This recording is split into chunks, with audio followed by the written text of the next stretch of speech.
Reading People, welcome back to my YouTube channel. Aku Meliana. Di sini aku bakalan sharing dan review tentang buku-buku yang udah pernah aku baca. Dan hari ini aku bakalan sharing tentang buku Pengantar Minum Racun. Hidup dewasa kerap kali membuat lelah. Dulu waktu kecil pengen banget cepet-cepet untuk dewasa, tapi sekarang ketika udah dewasa tuh sering banget ngerasa kok capek banget. Kebanyakan kita pasti sering banget ngerasain hal ini. Bahkan gak jarang berniat menyelesaikan semuanya secepat mungkin dengan cara-cara entah mencampurkan racun serangga dalam minuman, menenggak obat dalam dosis tidak wajar, menggores benda tajam ke pembuluh nadi terdekat, menggantung diri di langit-langit rumah, melompat dari balkon gedung tinggi, atau sekedar ingin berlari dari kenyataan hidup tanpa perlu melewati proses-proses tadi. Berdasarkan dari situs alodokter.com, penyebab hal-hal ini memang bermacam-macam. Penyebabnya dapat berhubungan dengan kesehatan mental, seperti gangguan bipolar, depresi berat, anoreksia nervosa, gangguan kepribadian, dan skizofrenia. Contoh tersebut hanya rangkuman dari banyaknya alasan yang paling sering digunakan oleh seseorang untuk mengakhiri segalanya. Di luar itu, ada lebih banyak alasan, baik dianggap sepele dari sebagian orang, atau memang komplikasi dari beberapa alasan yang mendasari orang memiliki niat tersebut.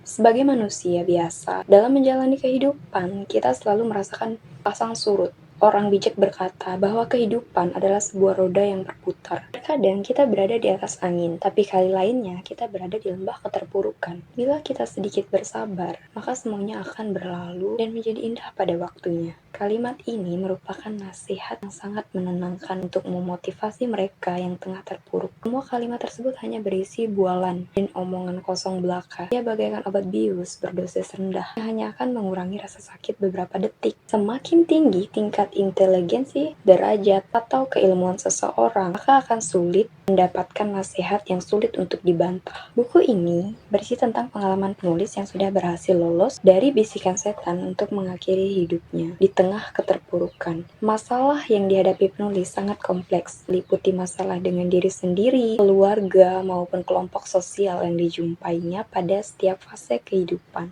Dari dalam buku ini, penulis juga mengajak kita untuk sama-sama belajar bagaimana cara kita bersikap agar tidak memberikan tekanan pada diri sendiri dan orang lain. Salah satu cara yang disebutkan penulis yaitu silence is gold atau diam adalah emas, atau menggunakan slogan talk less, listen more, and silent more because silence is gold.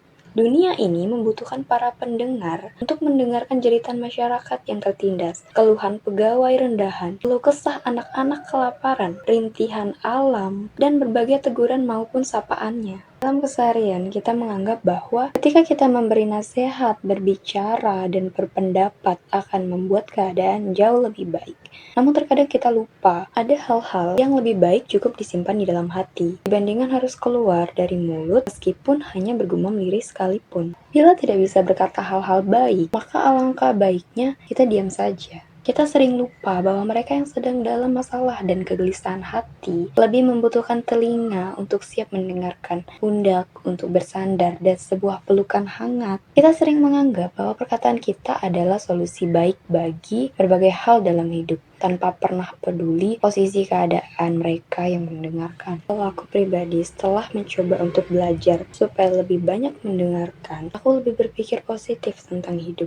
Ternyata banyak orang-orang yang juga mengalami hal buruk di dalam hidupnya. Gak bermaksud membandingkan atau senang atas penderitaan orang lain, tapi lebih ke merasa ternyata aku gak sendirian. Dan aku lebih banyak bersyukur bahwa masih banyak orang-orang di luar sana yang hidupnya lebih sulit daripada aku, yang bahkan untuk makan aja susah. Ada pepatah yang mengatakan bahwa kita hidup hanya menjalani kisah yang sudah pernah ada, atau kita hanya berada pada situasi di mana orang lain sudah pernah mengalaminya. Hal yang membedakan masing-masing manusia ialah cara yang ditempuh saat melewati berbagai masalah dalam hidup. Nah, reading people, yuk kita melihat sekeliling kita dan mencoba untuk lebih aware terhadap lingkungan sekitar dan saudara-saudara kita. Mungkin kita bisa meringankan beban mereka meskipun hanya sebagai pendengar, atau memperbaiki sikap kita yang tanpa kita sadari telah memberikan banyak tekanan terhadap orang-orang di sekitar kita dalam hidupnya. Oke reading people, sekian sharing dan review buku dari aku. Kalau kalian suka sama videonya, jangan lupa like, share, and subscribe videonya, dan jangan lupa untuk komen di bawah next buku apa lagi yang bakalan aku sharing. Thanks for watching, happy reading, and bye-bye.